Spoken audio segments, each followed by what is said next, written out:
YouTube? Nick Pratap here from Next Gen Rehabilitation, and in today's video I'm going to be going over how to fix the anterior pelvic tilt. So the first thing I want to talk about is what specifically is the anterior pelvic tilt. If we take this as an example, this is our pelvis, this is the front end of the anterior end, this is the back end or the posterior end. What happens in the tilt is the pelvis starts to dip forward, just like that. Okay, and the reasoning behind that is we got tight musculature in the front side and we got weak musculature going on in the rear end. So if you're going to look at me from the side here, if my hands are on my hips, my pelvis tilts forward, you can kind of see what's happening here, right? My butt's sticking out and I'm getting what's known as a lordosis, or an excess arch in my low back, which is problematic. Over time, you can start to lead to some back pain, muscular fatigue, and evidently injury. Okay, so we want to focus on fixing that. What do we got to do? We got to address the tight muscles. So in this case, we got tight muscles in the front side, right? So that's what's causing your pelvis to tilt forward, is the tight musculature in the front. We're talking about our hip flexor muscles, rectus femoris, the TFL muscle. At the same time, because our butt's sticking out here, we got a lot of tightness in the low back. I want you to try that. If you stuck your butt out maximally, you could probably feel some tightness in your low back, okay? So that's the erector spinae muscle. We're gonna focus on stretching and releasing that. On the other end, we're going to focus on strengthening certain muscle groups, okay? So in this case, because our low back has a big arch, we got to focus on tucking our bum in again slightly, okay? So we want to focus on strengthening the transverse abdominis muscle, the TA, and we also want to focus on strengthening the glute muscle, right? The opposite of the hip flexor is the glute, because that helps us with hip extension. So in the next couple clips here, I'm going to be showing you how to do that. All right, so for the first technique, what we're going to need to do is release the hip flexors, more specifically the TFL muscle, okay? So for this technique, you're going to need some sort of lacrosse ball. I got a soft, hockey ball. A tennis ball will work too. And what we're going to do is I'm going to first show you how to locate your TFL muscle, okay? So if we're looking at the side of our hip, you feel the greater trochanter. That's basically that big hip bone that's sticking out at the side here. You're going to take the ball, you're going to put it on that bone, but that's not what we want to roll. We never want to roll on bone. We're going to roll the ball forward about 45 degrees. And we're going to start right there. That's the TFL. And then we're going to roll it up to right at the top when we touch the hip. And then we're going to roll it back down. Okay, so it's not too big of a space. And I'll show you a quick demo of that. So again, we're going to get down onto the ground. We're going to put it down directly onto the hip. Okay, we're going to shift our weight, tilt it 45 degrees forward. Yeah, right now I can already feel my TFL. It's quite tight. And we're going to roll down and up. And remember, with rolling, you never want to be directly on bone, always on muscle, and make sure you're breathing throughout, okay? So you're going to spend about 1 minute rolling on this one side, okay? Once that 1 minute is done, you should feel the muscle actually start to begin to relax about 30 to 45 seconds in. Once that minute is done, all you're going to do basically is get up, you're going to flip it to the other side, and you're going to practice the exact same technique. Okay? If you're finding this to be really hard for you, all you got to do is switch it to a foam roller, same idea, shift it onto that greater trochanter, roll your body 45 degrees forward, and then think about rolling up and down from there. Alright, so the next thing we got to do is we got to focus on stretching out some of the tight musculature, okay? From the front end, again, that's going to be the TFL and some of the hip flexor complex. So all you're going to do is you're going to get into a split stance, okay? So if I'm going to be stretching my right leg's got to be behind. So left leg in front, right leg behind, that's one, all right? The next thing you want to do is come up onto the toe of your back leg, all right? So I'm up on the toe of my back leg. I got a slight bend in my front knee. This is where we get a little bit of variation, okay? So the first stretch, make sure both toes are pointed straight ahead, okay? Hands on the hips. You're going to push your hip forward. Now, the biggest mistake people make when they push their hip forward is they do this. They lean back or they arch their back. Don't do that, okay? That's the problem we're trying to get away from. Push your hip forward, keep your pelvis neutral, okay? Slightly tuck your bum in a little bit. Now, if you want to make the stretch a little bit more intense, the same side leg that's on the back that you're stretching, you're going to squeeze the bum on the same side, okay? Squeeze that bum, get a good full stretch on the front of the thigh. Okay, that's part one. Part two, same setup. You're going to turn your toe out 45 degrees. Okay, I'm still looking straight ahead. I pop my hip forward, squeeze my glute. Only squeeze your bum muscle if you don't feel as much of a stretch or you want to intensify it. That's just a bonus. All right, and then step three, you're going to turn your toe inwards 45 degrees. Okay, same setup. Toe points inward. Push the hip forward, don't arch your low back, squeeze your bum if you need to, and you're gonna hold there. Okay, so what I'd suggest is you're gonna practice, well, you can go through all three of the stretches, but you really only need to do the main one, is the one where both toes are pointed straight ahead, but the other ones are nice accents to that. Hold the stretch for about 30 seconds, 3 sets each. All right, so the next technique we're going to be going over is the release for the low back, right? Because we remember the erector spinae muscles get a little bit tight because of that anterior tilt. For this technique, foam roller, all right? So you're going to take that foam roller right into the low back. Now the problem that a lot of people have when they roll their back is they kind of let their whole back arch, get an excessive arch. That's a different technique. We're not focusing on that right now. What I want you to focus on is putting that foam roller into your low back.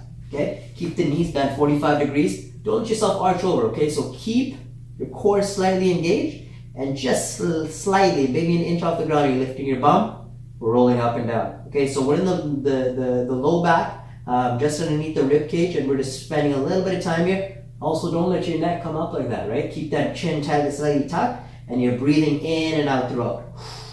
Okay, this muscle area is going to be tight. You don't need to spend a crazy amount of time, maybe about 30 seconds up to a minute rolling it out. But this is going to be a precursor to get the muscle actually break up any adhesions going on in there, so we can focus on stretching it out in the next segment. All right, so we've focused on rolling out the erector spinae muscle. Now we want to lengthen it back out, okay? We want to get it back to its original length. And to do that, we're going to move into a stretch that some of you might have done before called the child's pose. Okay, so to set up for this one, you're going to be on your knees, all right? Put a mat or a pad underneath if your knees get sore, it's a hard ground. Knees about hip width apart, okay? So knees hip width apart, you're gonna reach your hands forward as far as you can. From here, what we're gonna do is we're gonna sit back onto our heels, okay? So we're sitting back on our heels, arms are reached forward, tuck that head in, and you're basically just gonna hold there. Okay, you're gonna hold for about 30 seconds, okay? You're gonna come out of that, and then you're gonna go right back into that same stretch. That's 3 sets of 30. Now, if you wanna get a little bit more of a release, you can use a chair. In this case, I'm going to use this recliner chair right here, and all we're going to do is we're going to lean back, or step back, sorry, in the chair. Arms are holding onto the chair. Pull the hips back, and you're just going to dip down. Slight bend in the knees, and you're going to dip your body down, okay? So you're going to get this a little bit in the hamstrings as well, but what we're going to do is focus on, again, opening up that low back. Same idea. We're going to hold the stretch for about 30 seconds up to a minute. Once we get out of that one, come out, and we're going to move on to the next technique. So whichever one you feel works better for you, go ahead and use that one. All right, so we focused on releasing and stretching the tight muscles. Now we want to integrate it back in by strengthening some of the weak muscles. Okay, so the first weak muscle we're going to work on is the TA, the transverse abdominis, to help get some stability and back through that pelvis. So all we're going to do is we're going to get set up into a plank position. Okay, so remember, with the plank, whatever is comfortable for you, either off the knees or off the elbows, off the toes. Elbows are going to be set 90 degrees, okay? Elbows directly under the shoulders. Now for my variation, I'm going to go up onto my toes. We're going to be straight. Okay, so again, don't let that bum dip down. Don't let those hips come up. We're going to be level. Okay, head looking straight down at the mat or at the floor. 2, you're going to roll your shoulders down and together. Okay, so you got a nice stable base in the shoulder girdle. And you're going to squeeze your bum. By squeezing your bum, what you're doing is you're actually posteriorly tilting your pelvis, not allowing your low back to arch. Okay, nice strong structure. We're going to hold this for 15 to 30 seconds. If it's too difficult for you, you can do sets of 10, 5 sets of 10 seconds. If you're able to manage a 15 to 30 second hold, we're going to hold the plank position for 3 sets of 30 seconds. Okay? We're going to hold, we're going to let go. Once that 30 is done, give yourself a 15-second rest. Now, if that one's too challenging for you, you want to do something a little bit easier, we can do what's known as the dead bug exercise. Okay, so we flip onto our backside, hands flat down, a little bit harder, hands up in the air. The main thing about this one is you're going to take your low back and push it into the ground. Okay, low back, pushed into the ground. If I was going to take my hand and put it into my low back, I'm not able to get it there. There's not enough space. Okay, so arms up, low back, push down. Easier version, keep the feet on the ground, slide one foot back. Slide the other foot back. Now remember, this low back stays pushed down. Don't let it arch. Low back stays pushed down. Option 2, legs come up. My low back is flat. Kick one leg, back. Okay, kick the other leg, back. Kick, back. Option 3, as my right leg comes down, my left arm comes down. This is very challenging, so only progress to here. If the other two versions were a little bit easier for you. Okay? Down, up. And notice the entire time I'm doing this, I'm not letting my low back arch. So if you need to, put like a towel under your low back so it gives you that feedback to make sure that your low back stays pushed into the ground with about 50 to 60% pressure. Okay? So if I'm doing either one of these, either the leg kicking out or my arm dropping down with my leg, I'm going to do 8 to 10 repetitions per set. Okay? 2 to 3 sets of that. All right, so for the last strengthening exercise, we focused on everything else. The last portion is to strengthen the glute muscles. Okay, so I'm going to give you a nice and basic exercise for that. All we're going to do is lay flat on our back. Okay, so again, flat on our back, knees bent 45 degrees, palms straight down on the ground. From here, first thing we're going to do is we're going to squeeze our bum muscle. Okay, squeeze our bum. Our feet should be about hip width apart. And from here, we're going to do what's known as the glute bridge, okay? So we're going to drive the hips straight up. While my bum squeeze, glute stays contracted the entire time. This is the end position. Notice, from my knees all the way down to my hips, I'm straight, okay? I didn't overly arch. I don't got this arch in my back, and I didn't stop here, right? Get that full hip lockout, full extension. Knee to hip, straight. All the weight is on my shoulders, not on my neck, okay? And then once I get here, I slowly lower myself back down. Okay, reset. Squeeze the bum, lift the hips straight up towards the ceiling, and lower down.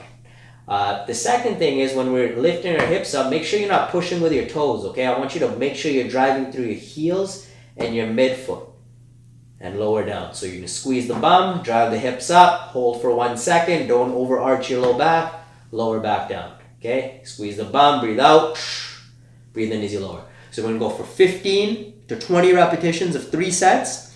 If you found that one to be too easy, to make it a little bit more challenging, all we're going to do, again, hands down. You're going to lift your right leg off the ground. Same idea, but you're just pushing off the left leg, right? Breathing out, breathing in. Squeeze the bum, lift up, breathe out, breathe in. Okay? Now, if you're not feeling this enough in your glute, all you're going to do is you take your foot and slide it closer to your bum. Same for the first one. If it's too far out, you're not going to feel it. Get those heels closer to your bum. Squeeze the bum, lift up, breathe out, breathe in as you lower. Or option 2, squeeze the bum, lift up, hold, and lower. If you're going to be doing the single leg, you're going to be doing each side 12 or 15 reps. Okay, 15 reps per side, 2 to 3 sets. Alright, so hopefully you found that video useful. Again, anterior pelvic tilt is one of those things that doesn't develop overnight. It takes a lot of time. Things that cause anterior pelvic tilt, again, long periods of sitting, whether it be at the computer desk, whether it be at work, driving, all these things relate to the rectus femoris, TFL muscles getting tight, right? Because we're in that position, and this is a contracted position for those tight muscles. And on the opposite end, the glute med is going to get weak, right? Because we're going to be in a lengthened position. When we're like this is turned on, the rear side's turned off. So what we addressed today was, again, focusing on stretching out some of the tight muscles, the hip flexors, right? And again, the erector spinae, the muscles in the low back that cause that overarch. And we also focused on strengthening some of the weak muscles. In this case, the transverse abdominis and the glute med muscle. Or sorry, the glute maximus muscle. So again, hopefully you liked that video. If you found it useful and you know someone that would benefit from it, please give it a like and a share. Leave comments in the comment section below to see. Let me know if there's any other videos that you'd want me to make. And until next time, we'll see you in the next video. Once again, this is Nick Pratap from Next Gen Rehabilitation.